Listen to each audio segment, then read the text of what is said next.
Hi guys, അപ്പൊ പതിവ് പോലെ തന്നെ നമ്മൾ മീൻ പിടിക്കാനായിട്ട് ഇറങ്ങിയിട്ടുണ്ട്. അപ്പൊ ചെമ്മീൻ കിട്ടാഞ്ഞത് കൊണ്ട് നമ്മൾ ഞാനൂളിനെ വെച്ച് അഡ്ജസ്റ്റ് ചെയ്യാം. ഞാനൂളിനെ ഇട്ട് നമുക്ക് മീൻ പിടിക്കാം. ആദ്യമായിട്ടാണ് ഞാനൂളിട്ട് മീൻ പിടിക്കുന്നത്. ഇതിനു മുമ്പും ഞാനൂളിട്ട് മീൻ പിടിച്ചാൽ ഞാൻ കണ്ടിട്ടില്ല. അപ്പൊ നമുക്കൊന്ന് നോക്കാം. അപ്പൊ നമ്മൾ പാടത്തേക്കാണ് വന്നേക്കുന്നത്. ഇതാണ് മെയിൻ നമ്മുടെ സ്പോട്ട് ഇതാണ് കേട്ടോ.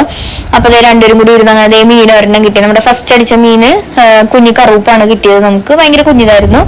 അത് കഴിഞ്ഞപ്പോ നമ്മള് അച്ചായി വന്നിട്ടുണ്ടായിരുന്നു. അച്ചായി വന്ന് കുറച്ചു നേരം അവിടെ നിന്ന് മഴയും കൊണ്ട് പോയി. അപ്പൊ ഞാൻ പോയി ബ്രെഡും ചിക്കനും തിന്നിട്ടെ എന്ന് പറഞ്ഞാൽ അങ്ങനെ അവിടെ പോയത്. അപ്പൊ ഞാൻ ടാറ്റയൊക്കെ കൊടുത്ത് പറഞ്ഞു വിട്ടു. അത് കഴിഞ്ഞപ്പോ നമ്മൾ സ്ഥലം ജസ്റ്റ് ഒന്ന് മാറി അപ്പുറത്തേക്ക് നീങ്ങിന്നപ്പം അവിടെ നിന്ന് മീനും കിട്ടി. നമ്മൾ ടോട്ടൽ ഇത് ഇത്രയും മീന് നമുക്ക് കിട്ടി. അതിലൊരു ബ്രാൽ ഉണ്ടായിരുന്നു. പക്ഷെ ഇതിന്റെ ഉള്ളിൽ ഒരു മൂന്ന് കണ്ടുപോയി ചേർന്നിക്കത്. ഇപ്പൊ മീനൊക്കെ ചാടിപ്പോയി. അപ്പൊ നമ്മുടെ വീഡിയോ ഉണ്ടല്ലോ. അപ്പൊ ഇന്നത്തെ വീഡിയോ ഇത്രേ ഉള്ളൂ. അപ്പൊ എല്ലാരും ലൈക്ക് ചെയ്യണം, ഷെയർ ചെയ്യണം, സബ്സ്ക്രൈബ് ചെയ്യണം. സബ്സ്ക്രൈബ് ചെയ്യാത്തവരൊക്കെ സബ്സ്ക്രൈബ് ചെയ്യണം. അപ്പൊ